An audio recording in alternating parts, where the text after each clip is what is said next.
Assalamualaikum warahmatullahi wabarakatuh. Pada pertemuan kali ini kita akan membahas tentang teori relativitas khusus. Jadi, jika pertemuan kemarin kita sudah membahas tentang teori relativitas klasik dan eksperimen Michelson-Morley, kali ini kita akan membahas teori relativitas khusus. Jadi, kita akan mereview yang pertemuan kemarin. Pada pertemuan kemarin, kita review ya. Pada pertemuan kemarin kita sudah membahas tentang kasus perenang ya. Jadi ada perenang, kan ada dua kasus ya. Ada perenang yang melawan dan searah arus. Kemudian ada perenang yang menyeberang arus.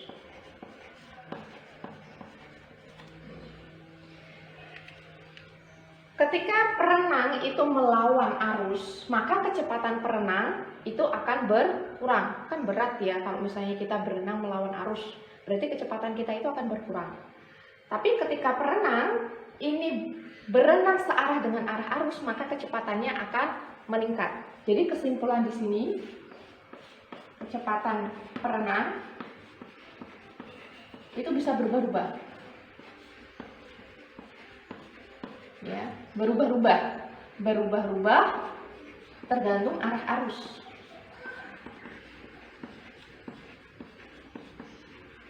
Tergantung arah dia berenang.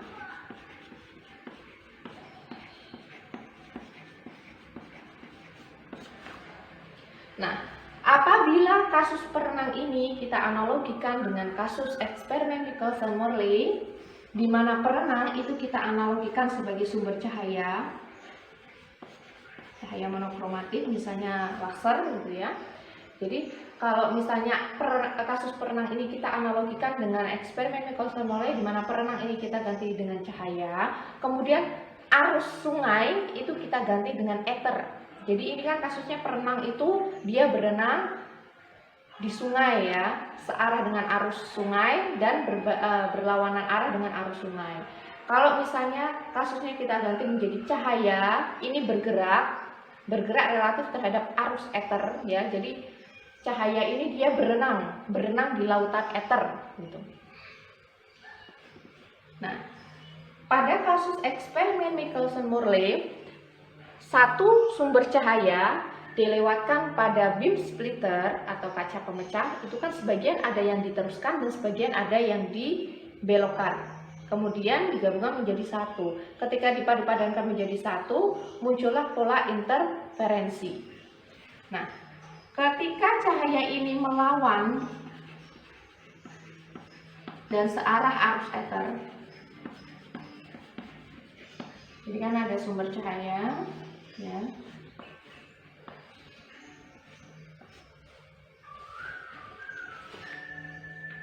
Ada sumber cahaya.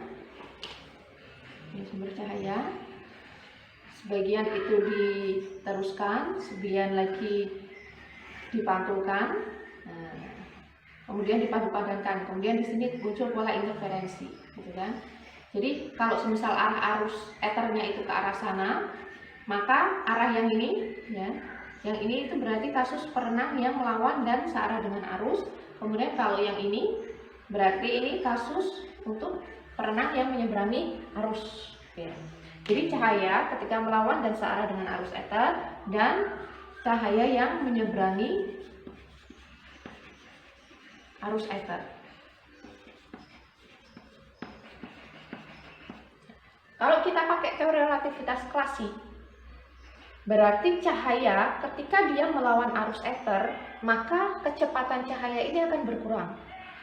Ketika cahaya ini searah dengan arus ether, maka kecepatannya itu akan bertambah. Ya. Jadi dari sini, karena kita pakai konsep klasik ya, dalam menjelaskan eksperimen Michelson-Morley,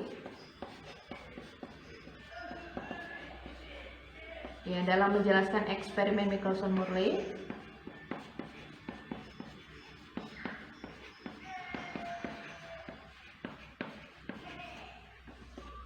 jadi konsep yang kita pakai, ruang waktu itu mutlak,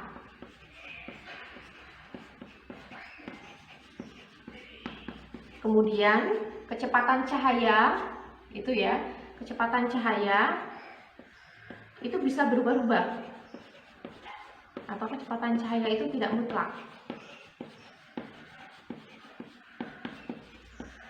Jadi kecepatan cahaya itu bisa berkurang kalau misalnya dia melawan ether, arus ether, dia bisa bertambah kalau dia searah dengan arus ether. Kalau kita pakai konsep klasik ini, ruang dan waktu itu mutlak dan kecepatan cahaya itu tidak mutlak, maka dari sini kita bisa mengetahui kecepatan ether, kecepatan ether. Ya, karena kecepatan cahaya ini kan bergerak relatif terhadap ether. Jadi dari sini kita akan mengetahui kecepatan ether. Kalau kita mendapatkan kecepatan ether, berarti kan bisa disimpulkan bahwa ether itu ada. Ya, kalau kita dapatkan kecepatan ether, berarti kita bisa menyimpulkan bahwa ether itu ada. Atau karena ini kalau dari segi matematisnya kan tinggal masuk-masukan ya. Atau kalau misalnya dari segi eksperimen Michelson-Morley, ketika ini setup eksperimennya seperti ini, kemudian muncul pola interferensi, kemudian setupnya kalau kita balik 90 derajat, maka kasus yang berenang ya, maka kasus yang ini kan melawan dan searah ya. Ini lawan dan searah. Lawan searah. Jadi kalau yang lawan searah itu akan menjadi yang menyeberangi. Nah, sedangkan yang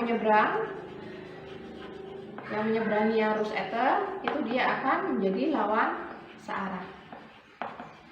Ya kan? Kalau misalnya kita putar setupnya itu 90 derajat, misalnya ini ya. Ini sumber cahaya, ini kita putar 90 derajat ya.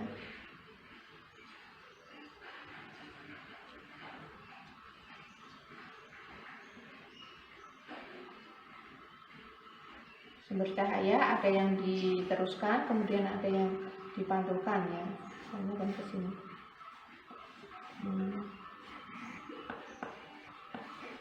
Nah, misalnya begini. Jadi kalau misalnya kita putar 90 derajat, harusnya ada perubahan pola interferensi. Jadi untuk membuktikan keberadaan ether, ini harusnya ada perubahan pola. Tapi kenyataannya, hasil eksperimen itu tidak terjadi, tidak ada perubahan pola interferensi atau perubahan pola fringe, tidak ada perubahan pola gelap terang. Nah, jadi hasil eksperimennya itu tidak ada perubahan pola interferensi. Berarti bisa disimpulkan bahwa ether itu tidak ada.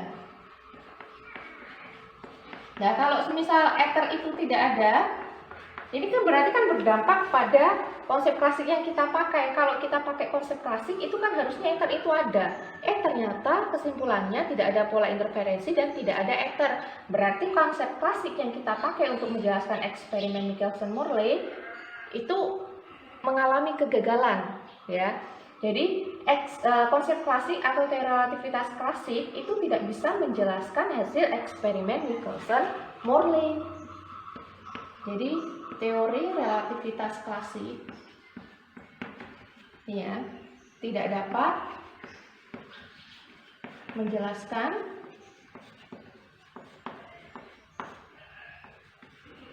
hasil eksperimen Michelson-Morley.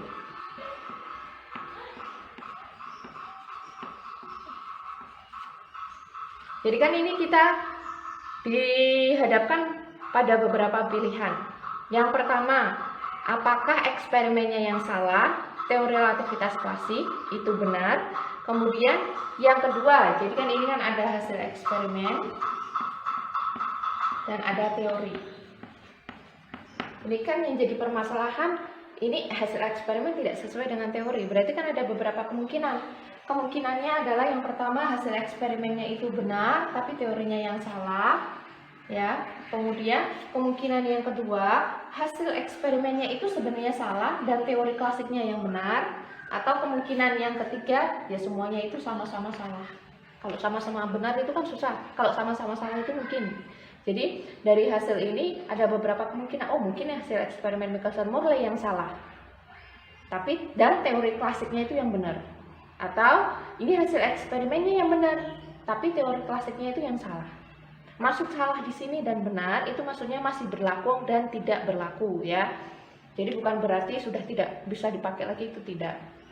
Jadi kalau yang ini hasil eksperimennya itu benar, teorinya itu sudah tidak berlaku. Kalau yang ini hasil eksperimennya salah, teorinya itu masih berlaku, atau keduanya sama-sama salah. Ya. Jadi kenapa kok hasil eksperimen tidak sama dengan hasil teori? Oh ini jangan-jangan teorinya yang memang nggak benar, tapi kalau ketika Anda itu melakukan eksperimen atau praktikum, itu kan saya yakin dan saya jamin Anda tidak akan berani menyalahkan teorinya ya. Pasti yang disalahkan adalah diri Anda sendiri. Oh ini yang salah kalau misalnya kalian buat laporan itu kan pasti kan selalu merendah diri gitu ya. Jadi yang salah ini kesalahan praktikan, ini kesalahan dalam pengukuran, ini kesalahan alatnya gitu. Nggak mungkin menyalahkan hasil teori, tapi kalau tidak mungkin menyalahkan teorinya ya. Tapi kalau di sini itu mungkin saja ya. Jadi dari hasil eksperimen ini ternyata teori klasik itu tidak berlaku. Nah, yang bisa menjelaskan hasil eksperimen ini ya muncul, jadi dalam rangka untuk menjelaskan eksperimen Michelson-Morley itu muncul postulat dari Einstein. Ya. Jadi yang memproposalkan ya teori relativitas khusus itu adalah Einstein. Jadi guna untuk menjelaskan, salah satunya untuk menjelaskan eksperimen Michelson-Morley itu Einstein itu mengusulkan tentang penyusunan ulang konsep dari ruang, waktu, dan kecepatan. Jadi dari teori relativitas khusus punyanya Einstein itu ada dua asas. Ya, ada dua asas. Asas yang pertama itu tentang kovariansi hukum fisika.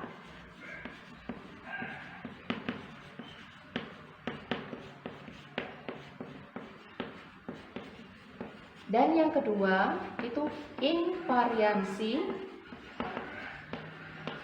kecepatan cahaya. Jadi menurut Einstein kita harus menyusun ulang konsep dari ruang waktu dan kecepatan cahaya.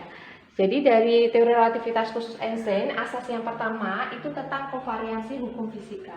Apa itu kovariansi hukum fisika?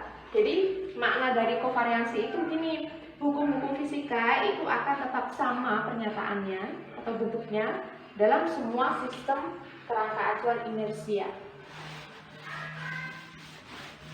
Jadi yang dinamakan hukum kovariansi hukum fisika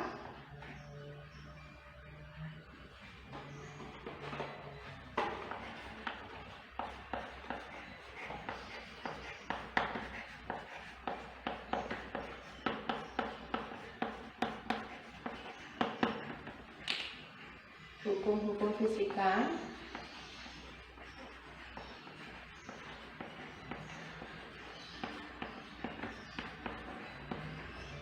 itu tetap sama ekspresinya ya atau pernyataannya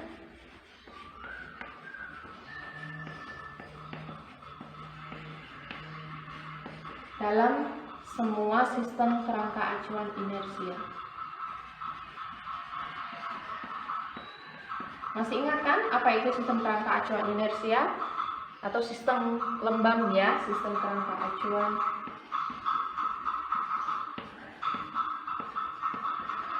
inersia. Kerangka acuan inersial itu kerangka acuan yang diam atau kerangka acuan yang bergerak dengan kecepatan konstan. Nah, kalau kita melakukan eksperimen hukum-hukum fisika itu akan berlaku pada eksperimen yang kita lakukan ya. Jadi kita bisa menganalisa hasil eksperimen kita menggunakan hukum-hukum fisika yang ada selama kita melakukannya di kerangka acuan yang inersial. Jadi kalau misalnya saya diam di laboratorium dan Anda itu juga diam di dalam bis yang bergerak dengan kecepatan konstan, kita sama-sama melakukan eksperimen, maka untuk menganalisa hasil eksperimen kita bisa menggunakan hukum fisika yang ada. Dan hukum fisika itu akan tetap sama pernyataannya. Jadi kalau misalnya saya di sini melakukan eksperimen di laboratorium, kemudian menganalisa menggunakan hukum fisika, misalnya contoh hukum Newton. Hukum Newton itu kan hukum Newton yang kedua, misalnya sigma F sama dengan M kalikan A. Anda yang ada di bis yang bergerak dengan kecepatan konstan, menganalisa hasil eksperimen Anda menggunakan hukum fisika, misalnya hukum Newton yang kedua itu sama juga pernyataannya. Sigma F itu sama dengan M kali A. Jadi sama. Selama kita berada di kerangka acuan yang inersial, maka hukum Newton itu akan sama pernyataannya. Akan tetap sigma F itu sama dengan M kali A. Paham ya maksud dari kovariansi hukum fisika? Kemudian yang kedua itu invariansi kecepatan cahaya. Jadi maksud dari invariansi kecepatan cahaya itu kecepatan cahaya itu memiliki nilai C.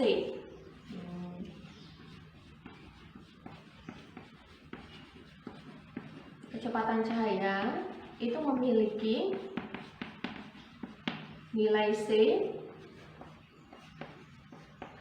yang sama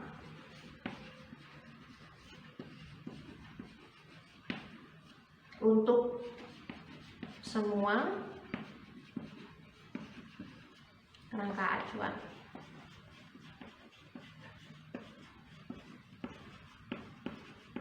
Inersial. Jadi kalau saya menembakkan laser di lab dan Anda juga menembakkan laser di bis yang bergerak dengan kecepatan V, maka kecepatan laser tersebut atau kecepatan cahaya itu akan tetap sama, yaitu C. Jadi kecepatan cahaya itu akan sama nilainya untuk semua kerangka acuan inersial. Jadi kecepatan cahaya itu tidak akan berubah-ubah. Maksudnya tidak berubah-ubah itu ya kecepatannya akan selalu C selama kita berada di kerangka acuan inersial. Jadi untuk yang teori relativitas khusus, kalau teori relativitas klasik ruang dan waktu itu mutlak, kecepatan cahaya itu tidak mutlak. Tapi kalau di teori relativitas khusus, berarti konsep yang kita pakai adalah ya ruang waktu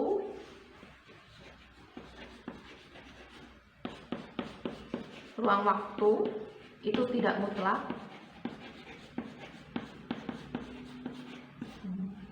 dan kecepatan cahaya yang mutlak.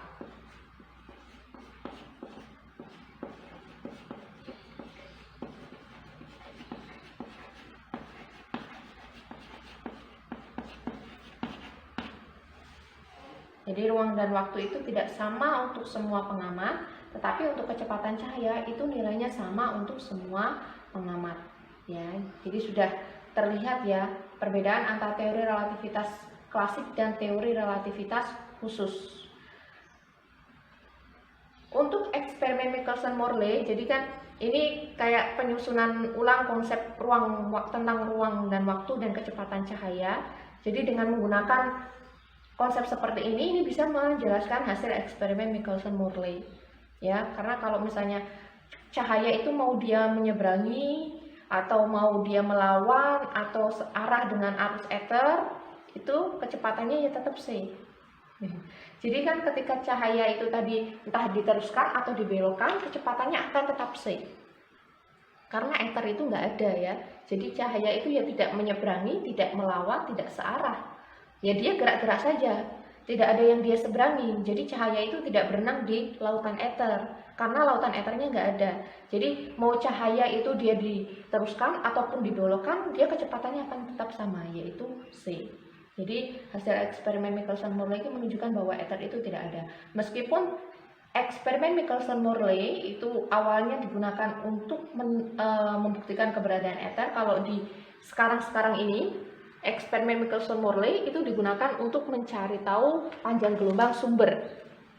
Ya, jadi eksperimen Michelson-Morley itu kalau di tingkat sarjana ya, itu termasuk eksperimen, kalau dulu saya itu eksperimen fisika modern ya, ada eksperimen Michelson-Morley, tapi tujuannya bukan untuk membuktikan keberadaan ether ya, tetapi tujuan dari praktikum ini bisa kita gunakan untuk menentukan panjang gelombang sumber yang kita pakai gitu. Jadi eksperimen ini masih tetap ada ya, khususnya untuk jenjang yang sarjana. Oke. Nah, dari konsep teori relativitas klasik ke konsep teori relativitas khusus ini kan ada perubahan ya. Perubahan, atau kalau kita menggunakan teori relativitas khusus itu kan pastinya ada imbasnya, ada efeknya. Efek dari kita menggunakan teori relativitas khusus atau konsekuensi dari adanya kedua asasnya penyainnya Einstein itu muncul yang namanya efek dilatasi waktu dan kontraksi panjang. Jadi akibat adanya dua postulat Einstein,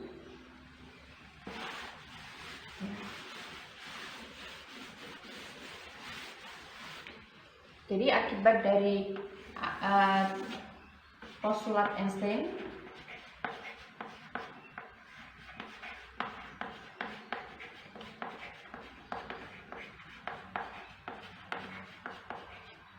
itu ada yang namanya dilatasi waktu. Yang pertama, dilatasi waktu. Dan yang kedua, itu kontraksi panjang.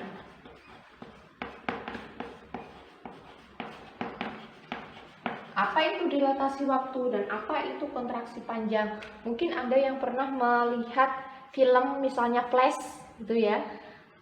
Flash itu kan dia kan bisa lari secepat dengan kecepatan yang mendekati kecepatan cahaya. Jadi ketika Flash, misalnya Anda ini melihat film gitu ya, itu kalau misalnya kita Flash itu bergerak dengan kecepatan mendekati kecepatan cahaya, kemudian melihat jam gitu ya, biasanya jam itu kan berdetik, tik tik tik tik tik gitu ya. Mungkin kalau misalnya lihat jam itu kan jadinya kan melambat, 1 detiknya itu jadinya tik tik tik gitu ya. Nah itu yang disebut sebagai dilatasi waktu. Atau misalnya ketika Anda bergerak dengan kecepatan mendekati kecepatan cahaya, melihat sebuah bis itu kan panjang ya, tapi ketika kita berlari mendekati kecepatan cahaya, maka bis ini akan terlihat lebih pendek. Jadi nggak begitu panjang lagi, tapi dia terlihat lebih pendek. Nah itu yang disebut sebagai kontraksi panjang. Atau gambarannya seperti ini. Ya. Jadi kalau misalnya kita melihat penggaris, misalnya ya, kalau misalnya kita melihat penggaris, ini kan panjang. Nah, seandainya kita bergerak searah dengan arah penggaris ini ke arah sana dengan kecepatan mendekati kecepatan cahaya, maka penggaris itu akan terlihat lebih pendek.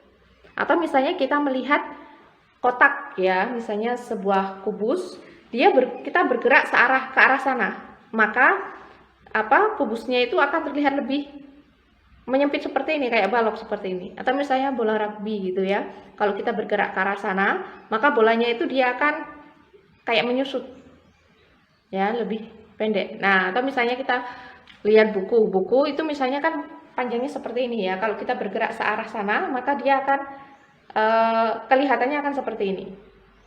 Atau kalau misalnya kita bergeraknya itu ke arah atas sana, maka yang mengalami kontraksi panjang itu adalah yang ini ya, jadi kelihatannya seperti ini.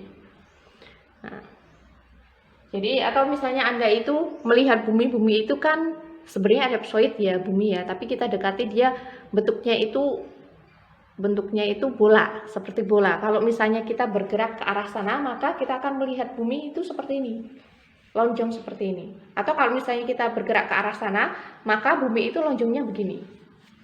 Itu yang namanya kontraksi panjang. Jadi kalau misalnya kita melihat bumi itu kan bulat ya, anggap saja bulat. Meskipun sebenarnya dia ellipsoid ya, bukan bola ya. Kalau misalnya kita bergerak dengan kecepatan mendekati kecepatan cahaya ke arah sana, maka bumi itu akan terlihatnya seperti ini. Kalau misalnya kita bergerak ke arah sana, maka bumi itu kelihatannya akan seperti ini. Jadi bergantung pada arah ya, arahnya kemana dan yang mengalami kontraksi panjang itu yang bagian mana. Gitu.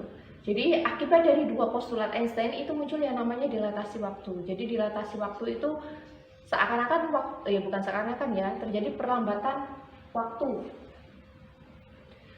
Nah, kemudian yang kedua itu kontraksi panjang. Ya, kontraksi panjang itu gambarnya seperti ini. Nah, karena kita partikel klasik dan kita itu bergeraknya dengan kecepatan rendah, maka sangat logis kalau kita menggunakan teori relativitas klasik dan sangat wajar jika kita lebih paham dengan fenomena yang klasik. Ketika kita belajar teori relativitas khusus, maka akan muncul hal-hal yang tidak wajar. Karena akan terlihat aneh. Masa ada yang namanya dilatasi waktu? Kok bisa ada yang namanya kontraksi panjang? Kok bisa ada dua pengamat yang berbeda mengamati sesuatu hal yang sama kok dihasilkan hasil yang berbeda? Itu kan aneh, ya. Itu sangat wajar karena kita sudah terbiasa karena kita itu adalah benda klasik ya, karena kita itu partikel yang bermassa besar, kemudian kita itu bergerak dengan kecepatan rendah. Jadi sangat wajar kalau kehidupan kita itu sangat dekat dengan mekanika klasik dan teori relativitas klasik. Nah, ketika kita belajar, jadi kenapa ketika kita belajar tentang teori relativitas khusus atau teori relativitas umum, atau nantinya Anda belajar tentang kuantum, itu akan lebih sulit memahaminya karena kita sendiri bukan partikel kuantum atau kita juga bukan partikel yang bergerak relativistik. Jadi sangat wajar. Dan banyak sekali fenomena-fenomena yang di luar nalar kita. Nah, nanti kita akan melihat akibat kalau kita menggunakan postulat Einstein itu akan muncul keajaiban-keajaiban. Tapi itu memang ada gitu ya. Tapi kalau di logika dengan pakai prinsip klasik itu tidak mungkin. Tetapi kalau kita menggunakan konsep teori relativitas khusus itu sangat mungkin. Jadi salah satunya muncul yang namanya dilatasi waktu dan kontraksi panjang. Oke, kita bahas yang dilatasi waktu terlebih dahulu. Dilatasi waktu atau dilasi waktu.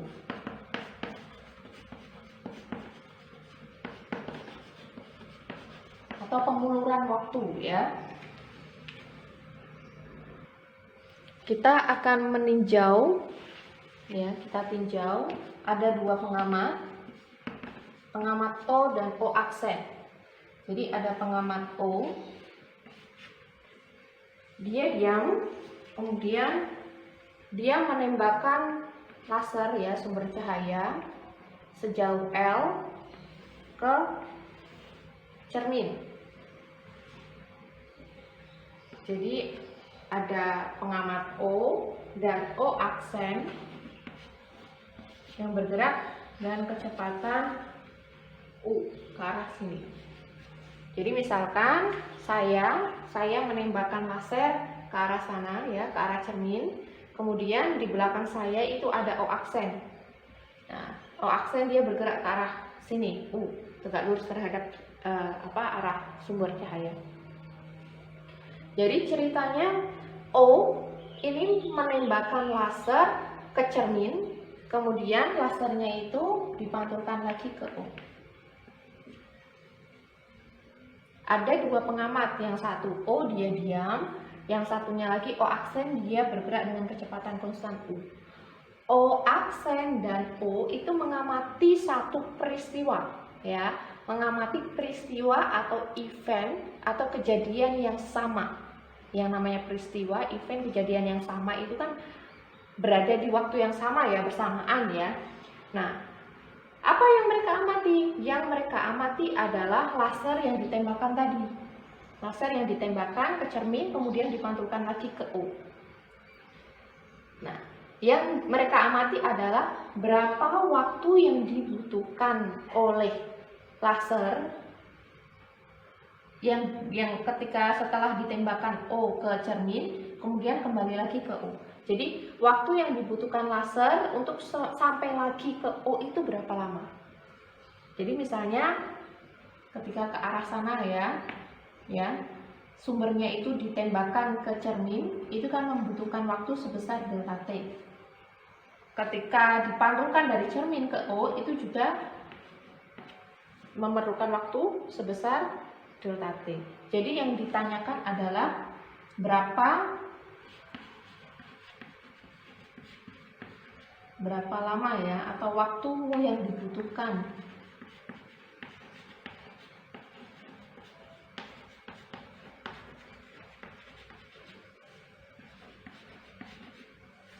oleh sumber atau berkas cahaya ya.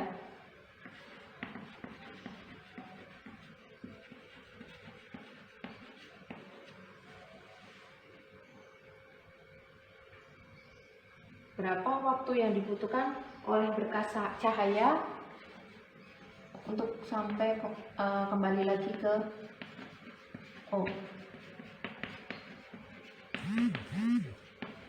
Atau kalau semisal ini O, ini cermin gitu ya. Jadi dari O ke cermin kembali lagi ke O. Jadi ceritanya O itu dia nembakin laser ya, laser sambil dia bawa stopwatch misalnya ya. Kemudian dia menghitung laser ini dia sampai ke cermin, sampai lagi dipantulkan ke dia itu berapa waktunya. Nah kemudian O aksen itu dia bergerak ke arah sini, sama-sama bawa pakai stopwatch gitu, gambaran mudahnya begitu ya.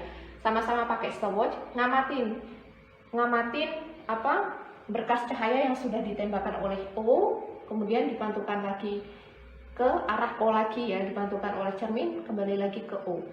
Jadi O dan O aksen itu sama-sama mengamati kejadian yang sama. Ya, kemudian waktu yang mereka amati, yang mereka ukur itu waktu yang dibutuhkan oleh berkas cahaya lagi itu ya untuk kembali lagi ke O. Jadi dari O ke cermin kembali lagi ke O. Itu berapa delta T-nya? Berapa lama?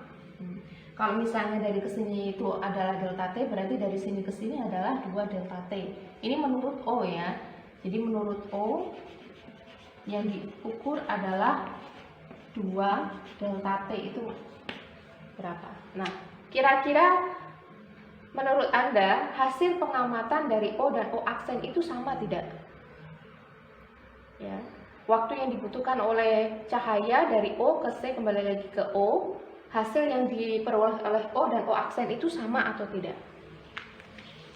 Harusnya sama ya kalau misalnya kita menggunakan konsep klasik. Tapi ternyata kalau misalnya kita pakai teori relativitas khusus itu tidak sama. Ini kan menurutnya si O, ini gambaran seperti ini menurutnya O. Nah, ini yang dilihat oleh O. Yang dilihat oleh O. Nah, sekarang yang dilihat oleh O aksen, menurut O aksen, menurut O itu diam. Yang bergerak adalah O aksen. Nah, sedangkan menurut O aksen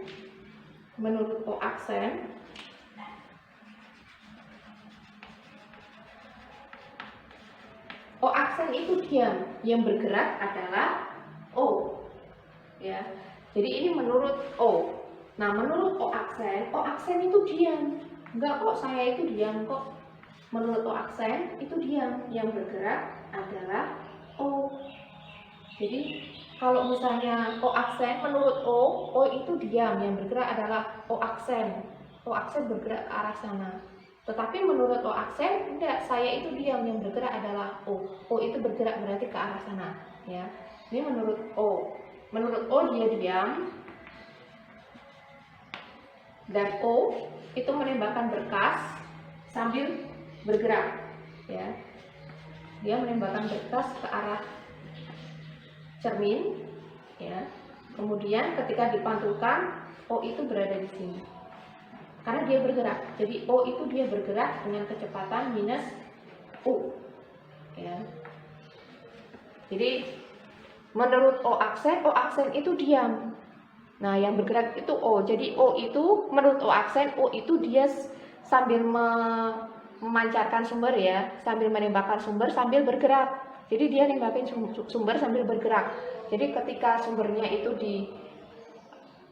ditembakkan menuju cermin, itu dia ada di sini. Kemudian setelah dari cermin dipantulkan, O itu sudah di sini.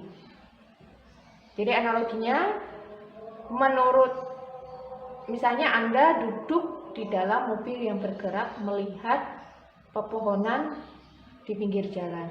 Menurut Anda yang bergerak adalah pohon-pohon karena pohonnya menjauhi Anda. Tetapi menurut pengamat yang dia, misalnya saya duduk di pinggir jalan, yang bergerak Anda, gitu ya.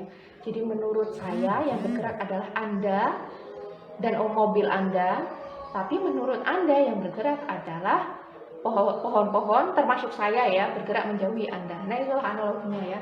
Menurut O itu diam ya, yang bergerak adalah O aksen dengan kecepatan U ke arah sini.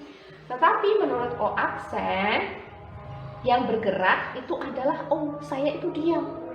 Yang bergerak itu O itu bergerak menjauhi O aksen, bergerak ke arah sana. Jadi yang terlihat oleh O aksen adalah O itu dia menembakkan sumber cahaya ke cermin sambil bergerak dengan kecepatan minus V. Dan O aksen ini ngamatin berapa waktu yang dibutuhkan oleh berkas cahaya untuk kembali lagi ke O. Jadi dari sini ya, kalau misalnya ini kan sama ya, titiknya itu O, C, O ya. Kalau misalnya ini titik di sini itu adalah A, ini B, dan ini C, berarti kan waktu yang dibutuhkan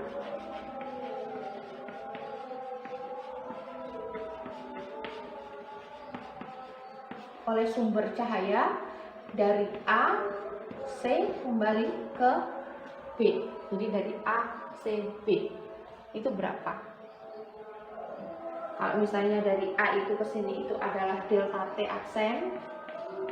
Nah, ini juga ke sini itu delta T aksen, maka kan yang dicari adalah 2 delta T aksen. Nah, yang jadi pertanyaan, 2 delta T aksen itu apakah sama dengan delta T? Jadi yang jadi pertanyaan, 2 delta T aksen itu apakah sama dengan 2 delta T? Sama atau tidak? Nah, ini yang akan kita analisa. Oke, kita analisa menggunakan konsep klasik.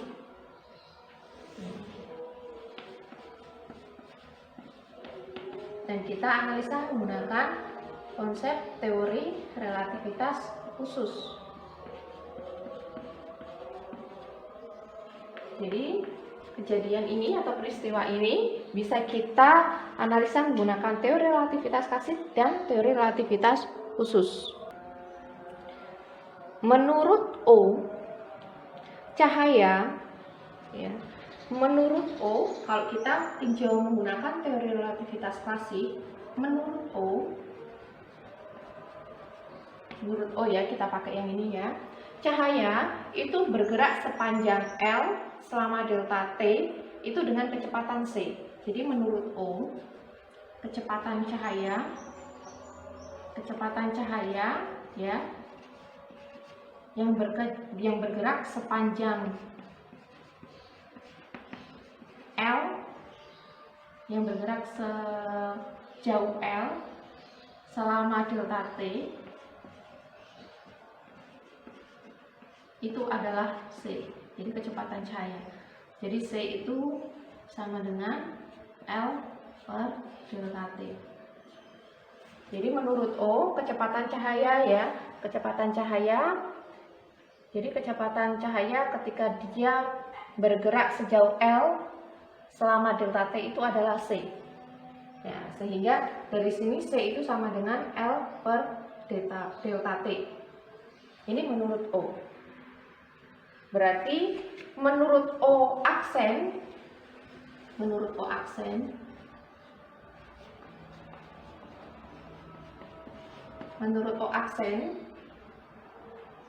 ini kita bisa ambil seperti ini ya. Jadi ini kita bisa ambil segitiganya. Ini dari titik A, ini C ya, kemudian ini di tengah-tengah ya. Ini sepanjang L. Kalau menurut O, kecepatan cahaya yang bergerak kecepatan cahaya ketika dia bergerak sejauh L selama delta T itu adalah C.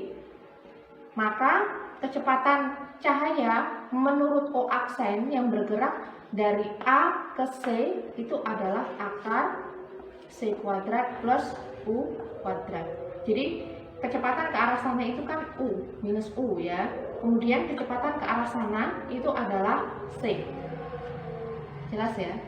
Jadi kecepatan ke arah sana itu adalah minus U, kecepatan ke arah sana itu adalah C, sesuai dengan menurutnya si O tadi itu ya. Nah, kecepatan ke arah sana itu adalah C.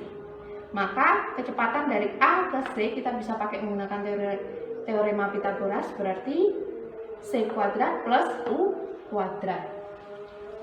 Nah, sehingga menurut O aksen kecepatan cahaya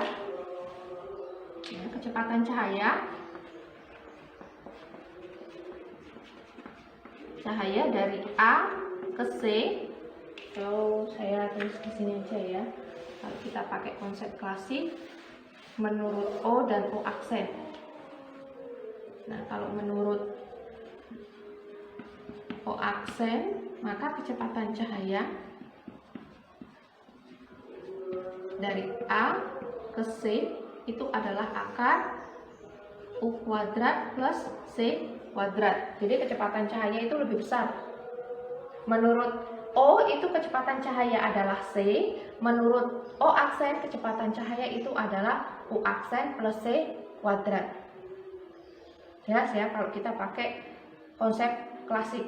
Kalau kita pakai konsep klasik berarti kecepatan cahaya itu tidak mutlak. Yang mutlak itu adalah ruang dan waktu. Ya, yang mutlak ruang dan waktu. Sehingga kalau kita pakai klasik, menurut O kecepatan cahaya itu adalah C, menurut O aksen kecepatan cahaya itu adalah akar U kuadrat plus C kuadrat. Sehingga menurut O waktu yang dibutuhkan ya 2 delta T,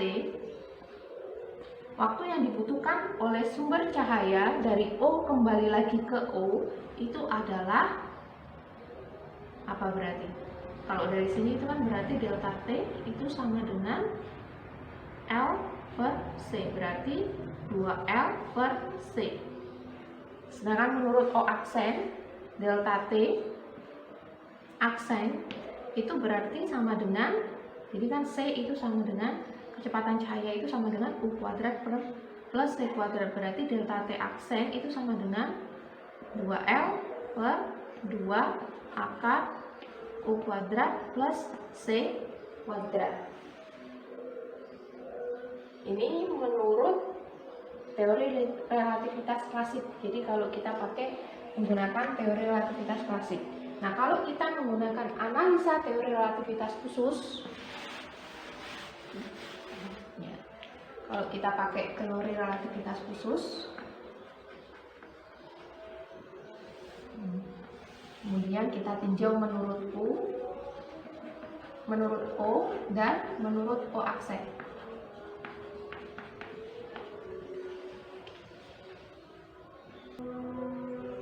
Kalau kita pakai konsep teori relativitas khusus, maka yang sama itu adalah kecepatan cahaya. Oh ya, di sini kan, sorry ya, ini tadi kan kalau kita menggunakan konsep teori relativitas klasik, maka kalau kita pakai teori relativitas klasik ini ya,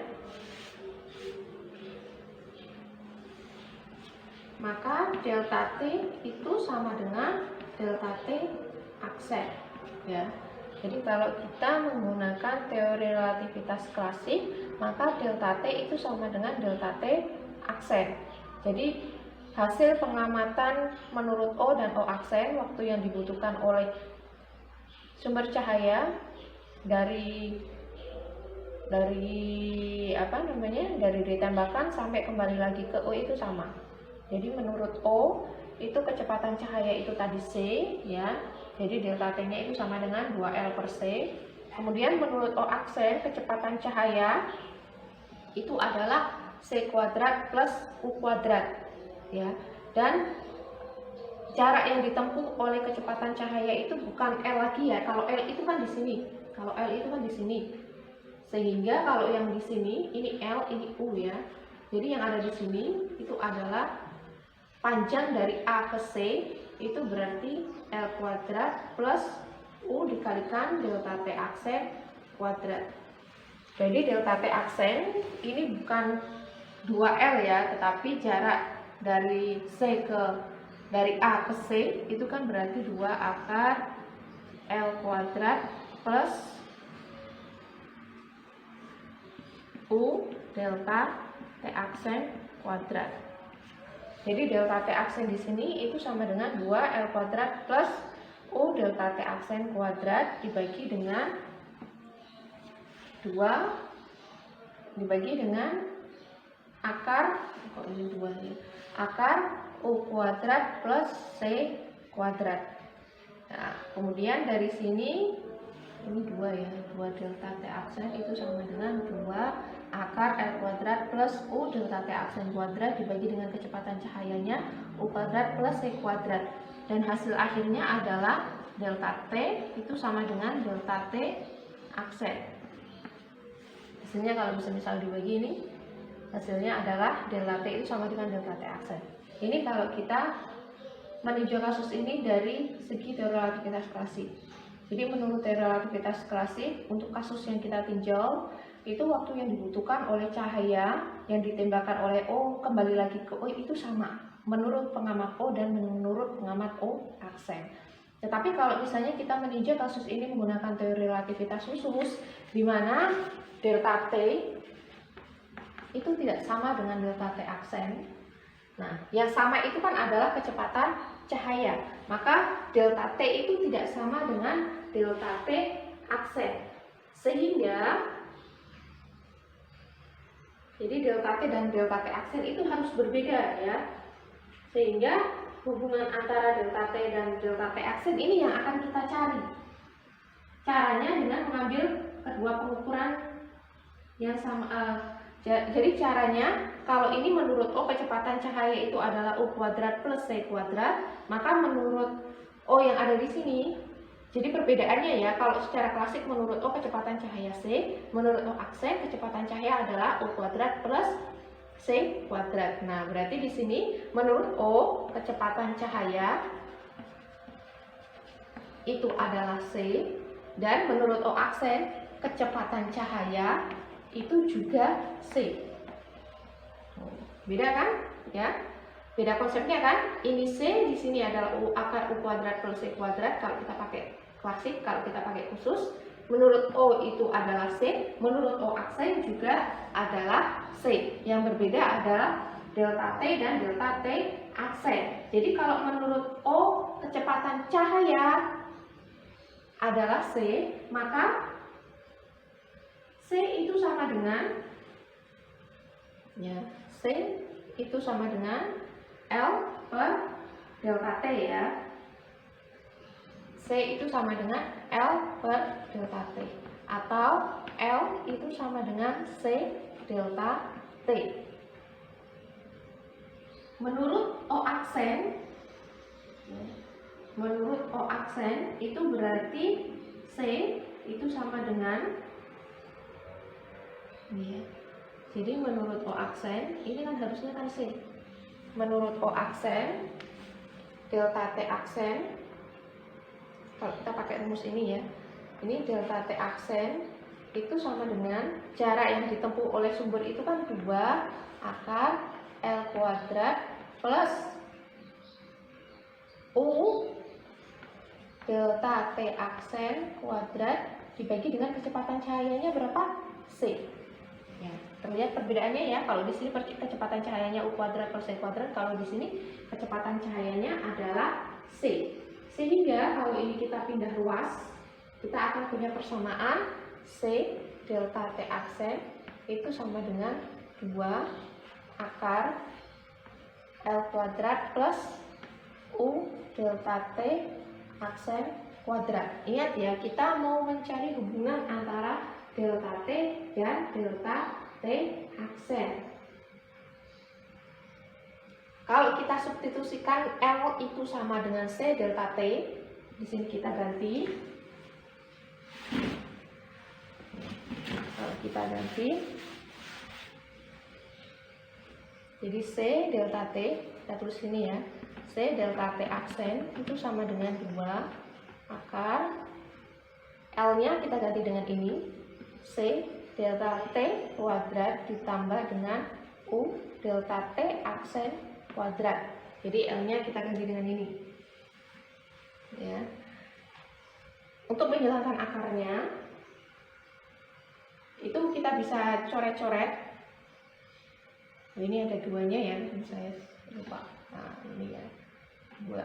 Atau ini duanya bisa coret-coret, sehingga ini duanya juga hilang. Jadi C delta T aksen itu sama dengan akar C delta T kuadrat plus U delta T aksen kuadrat.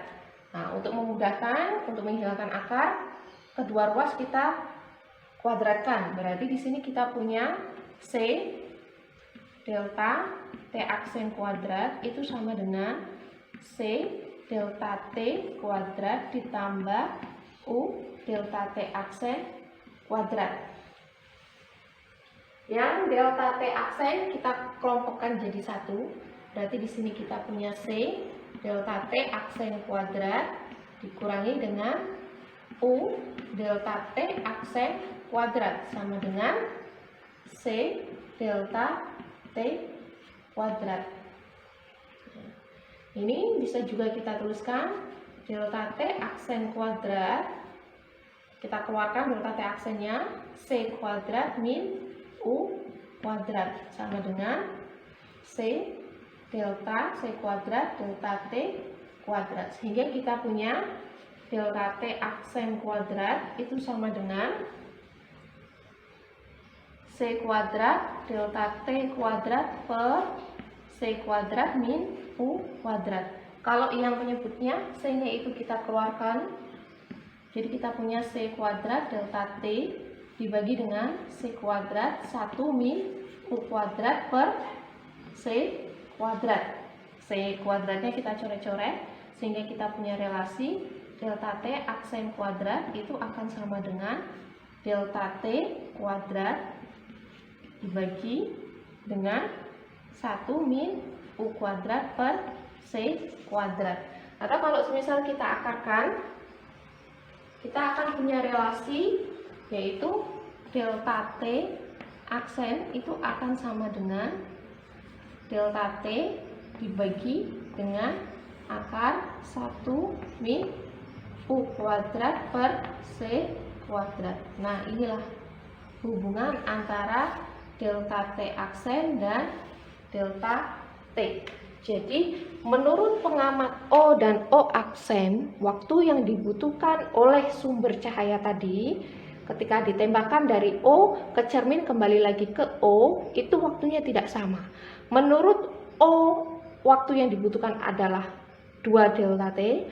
Menurut O aksen, waktu yang dibutuhkan adalah 2 delta T. Kalau misalnya kita melihat dari rumusannya ya, delta T dan delta T aksen itu kira-kira lebih besaran mana?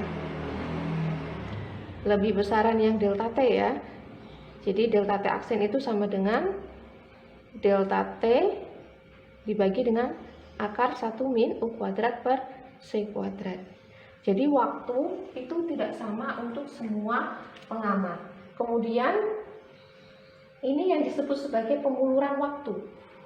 Jadi menurut O, waktu itu semakin mulur, bukan semakin lama ya, tetapi semakin mulur. Maksudnya begini, menurut T, menurut O, waktu yang dibutuhkan itu adalah 3 menit misalnya ya. Menurut O aksen, waktu yang dibutuhkan itu adalah cuma 1 menit.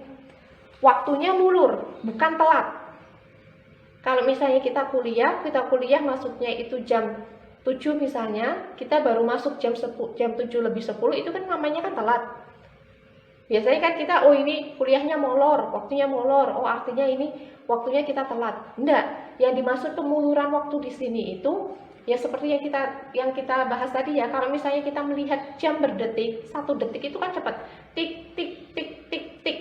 Nah, jadi ketika kalian ngamatin detiknya itu sudah 60 detik, itu menurut O. Nah, ketika kita bergerak dengan kecepatan konstan U mendekati kecepatan cahaya, kita melihat jam yang berdetik, 1 detiknya itu lebih lama, terasa lebih lama. Jadi tik tik tik. Jadi kalau misalnya O itu mengamati itu sudah 60 detik, O aksen itu ngamatin itu baru 20 detik.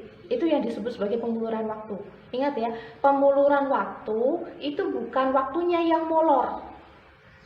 bukan waktunya yang telat, tapi durasinya itu semakin lama.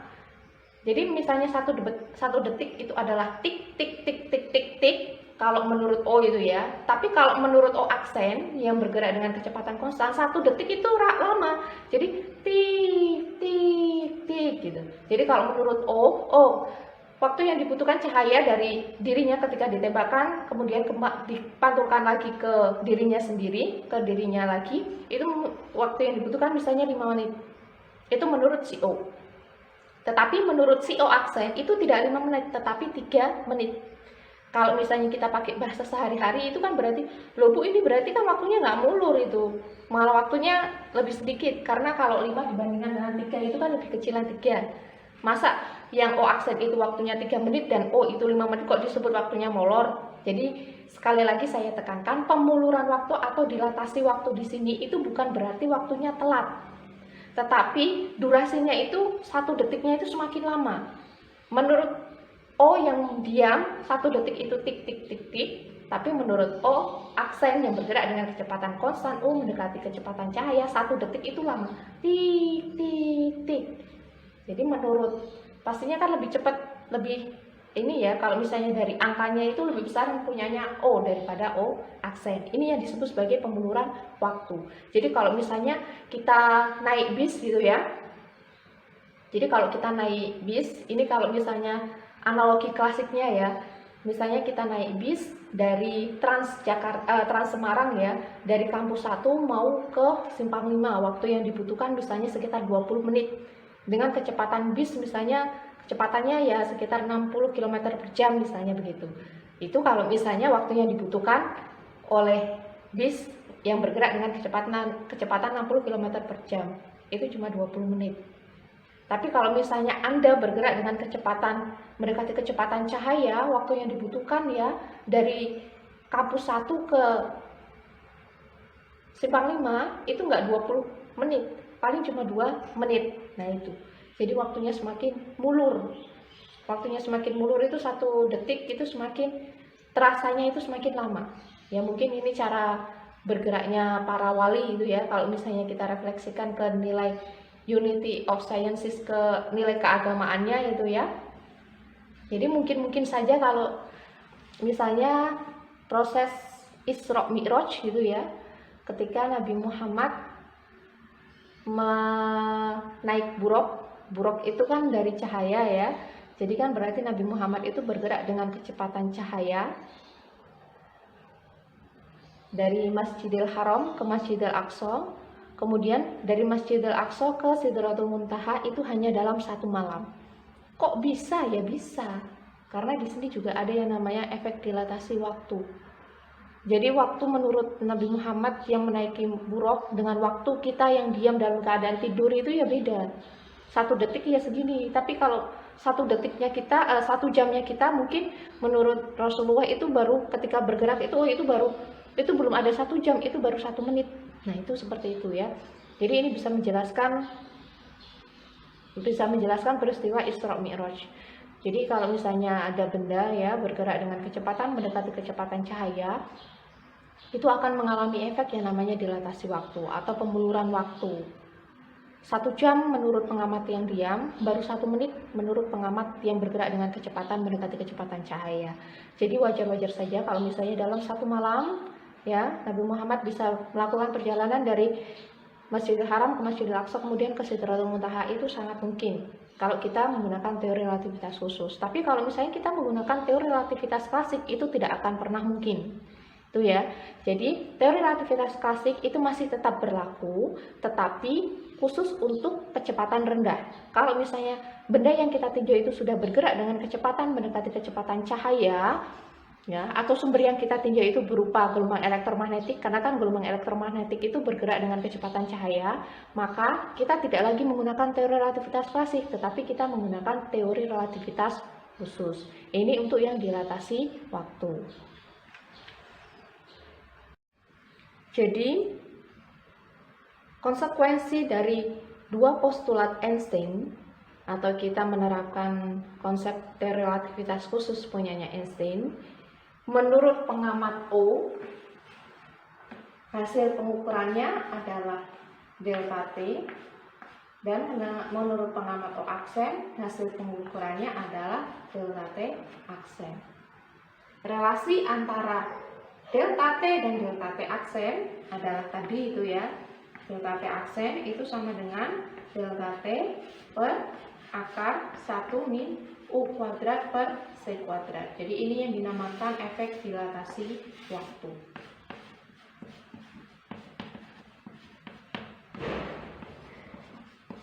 Nah, waktu yang jadi lamanya suatu, kalau misalnya tadi itu ya, lamanya delta T menurut O, ini yang disebut sebagai waktu sejati atau proper time.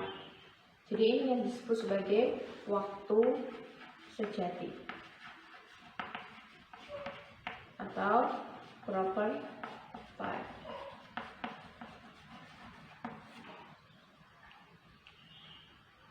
Apa itu proper time atau waktu sejati? Jadi selang waktu yang diukur oleh pengamat yang diam, ya.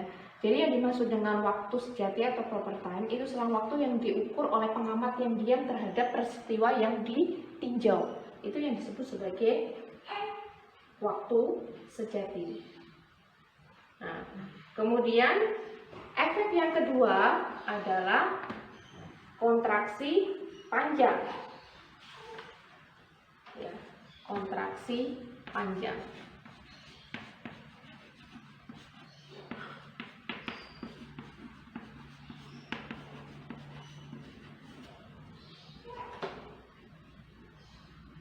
Nah, dalam kontraksi panjang ini, kasus yang kita tinjau itu sama seperti tadi itu ya.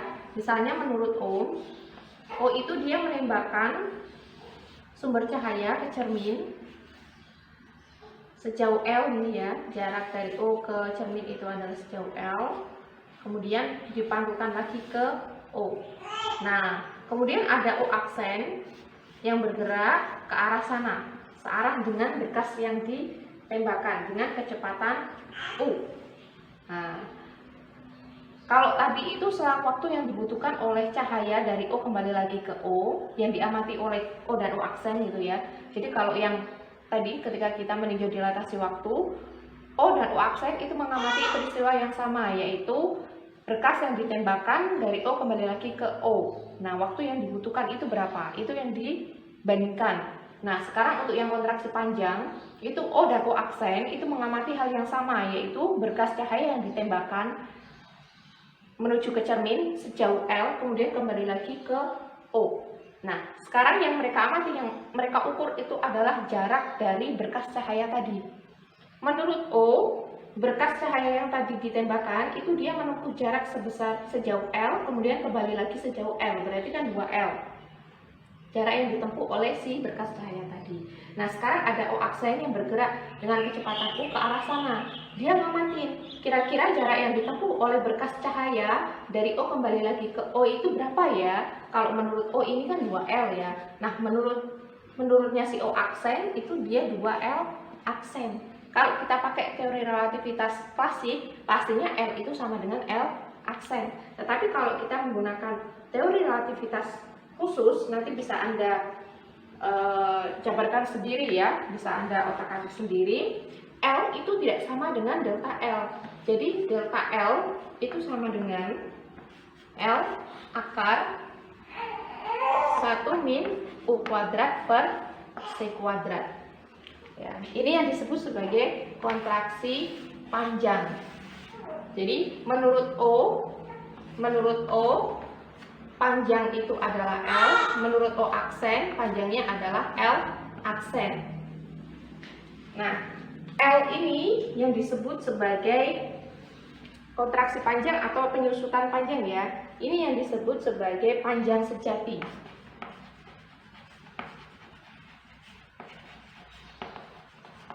Ya, atau proper length.